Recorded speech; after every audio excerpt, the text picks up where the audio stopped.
Assalamu alaikum. My name is Bakhita Nhial. I'm 20 years old, pursuing economics to become a top entrepreneur.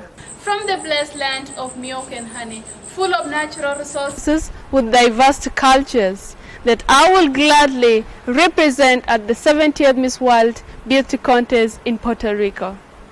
I grew up in a respectful, loving and humble family that I am proud of.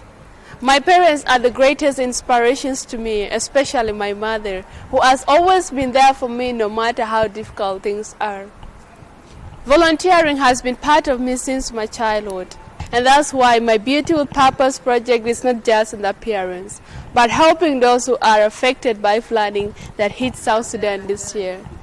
I love playing football and spending time with Lucky, my pet, who always gives me joy and happiness. I am so grateful and excited to be part of Miss World, because it is a dream comes true, especially to those young women around the world who are from humble backgrounds just like me. I hope to see you all there. Thank you.